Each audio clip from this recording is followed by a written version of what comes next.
नवीन और जया का प्यार स्कूल से शुरू होकर कॉलेज तक पहुंचा था। दोनों एक दूसरे से बेहद प्यार करते थे और दोनों ने एक साथ ढेर सारे सपने देख रखे थे। अपनी खुशहाल जिंदगी के लिए नवीन का यह आखिरी साल था कॉलेज में। शाम को मिलने की बात कहकर जया ने फ़ोन काट लिया था। नवीन ने घड़ी देखी, अभी दिन के 3 बज रहे थे। वह जया से मिलने के लिए बेचैन हो रहा था। जया को अपनी बाहों में भर लेना और उसके बदन की वो मीठी खुशबू नवीन को बहुत अच्छी लगती थी। जया भी नवीन की बाहों में एक गुड़िया की तरह सिमट कर अपना सब कुछ भूल जाती थी।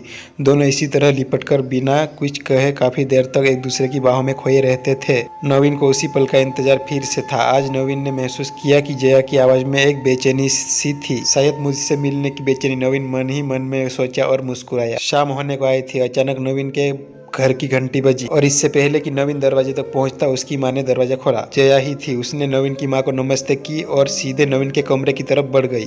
नवीन की माँ को उनके प्यार के बारे में पता था, इसलिए वो मुस्कुरा के रह गई। नवीन, मैं चाय बना रही हूँ, आके ले जाना थोड़ी देर में किचन से, नवीन की माँ ने वहीं से नवीन को कहा। अच्छा माँ, नवीन ने कमरे के भीतर से ही जवाब दिया। दरवाजा हल्का सा भेड़ कर नवीन ने जया को अपनी बाहों में ले लिया। जया के बदन की इसी खुशबू के लिए तो वो इंतजार कर रहा था। तब जया ने गुलाबी रंग का सलवार कुर्ता पहना हुआ था। ये रंग उसके गोरे बदन पे खूब फपता था। नवीन की बाहों में सिमटी जया ने अचानक अपना सर नवीन की तरफ उठाया। नवीन का जैसे सीना फट गया हो। जया के तरफ देखकर जया की आंखों में आंसू की मोटी मोटी बूंदें थी। नवीन हक्का बक्का होकर समझ ही नहीं पाया कि ये अचानक से क्या हो गया। फिर उसने सबसे पहले जया के आंसू पोंछे, उसका फूलों जैसा कमल चेहरा अपने हाथों में लिए और पूछा, क्या हुआ है जान, तुम रो क्यों रही हो बाबू।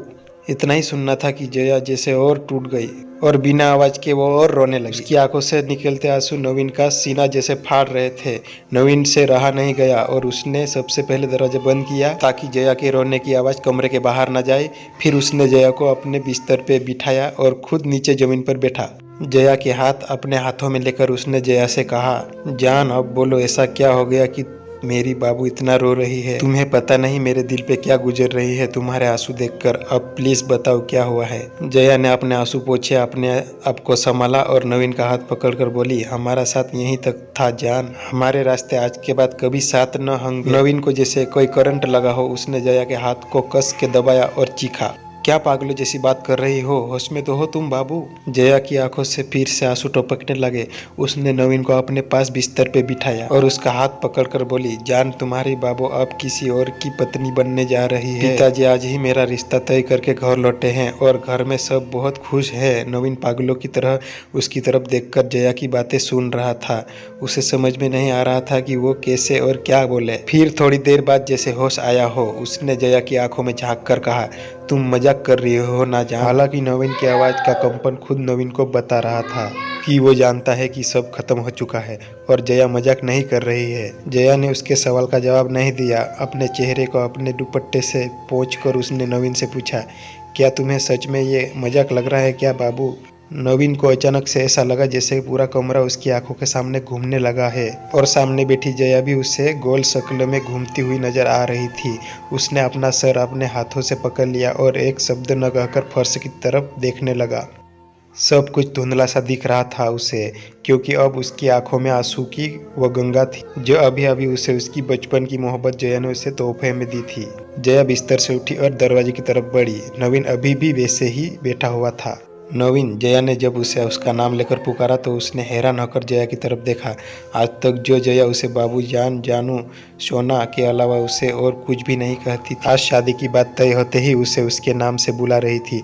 अचानक जैसे नवीन को होश आया हो, उसके चेहरे पे आंसुओं को साफ देखा जा सकता था। उसके होठों पे एक दर्द भरी मुस्कुराहट थी। उसने जया की तरफ गौर से देखा और बोला, तुम यही कहने वाली हो ना कि मैं तुम्हारी शादी में कोई बाधा न डालूं। जया ने यह सुनकर अपना सर झुका लिया और हल्के से बोली, हाँ नवीन, यही कहना था। मुझे पूरी उम्मीद है कि तुम मेरी हालत समझोगे और कुछ भी ऐसा वैसा नहीं करोगे जिससे ये शादी टूटे या मेरी या मेरे घर वालों की बदनामी हो। नवीन हैरानी से जया को देखता रह गया। ये था उसके बचपन का प्यार, जिसे ये तक पता नहीं कि वो ऐसा कुछ करने की सोच भी नहीं सकती जिससे जया या उसके घर वालों का कोई नुकसान हो। क्या इतना ही जानती थी जया उसे। नवीन ने गला साफ किया कुछ कहने को, मगर फिर रुक गया। उसने जया की तरफ देखा। अपने दोनों हाथ जोड़कर जया को उसने प्रणाम किया और दरवाजा खोल दिया। जया जैसे ही कमरे से निकली, उसने देखा नवीन की माँ वहीं दरवाजे के पास ही थी। वह समझ गई कि नवीन की माँ ने सब कुछ सुन लिया है। अपना सर झुकाकर जया वहां से चली गई। नवीन की माँ नवीन के कमरे में चाय रख दी। उन्होंने नवीन की तरफ देखा। नवीन जैसे शून्य की तरफ देख रहा था। उसकी माँ बेटे का दर्द देख न पाई और बिना कुछ कहे कमरे से निकल गई। नवीन की जैसे चेतना वापस आई हो। उसने चाय के कप को देखा। चाय से निकलती भाप उसे अपने जख्मी दिल के धुएं की तरह लगी। उसे जया का चेहरा याद आया। उसके आंसू अब उसे नकली से दिख रहे थे और जया के चेहरे पे शादी तय हो जाने की खुशी अब वो याद कर पा रहा था। नवीन का सिर्फ दिल ही नहीं, भरोसा भी टूटा था। उसने बाहर देखा, अंधेरा बढ़ने लगा था, बाहर भी और उसकी जिंदगी में भी। नवीन की आंखों में आंसुओं का नया समुंदर फिर से दस्तक दे रहा था। तो दोस्तों, कैसी लगी ये सैड लव स्टोरी? उम्मीद करता हूँ आपको अच्छी लगी होगी। जल्द ही मुलाकात होगी किसी नई अच्छी कहानी के साथ।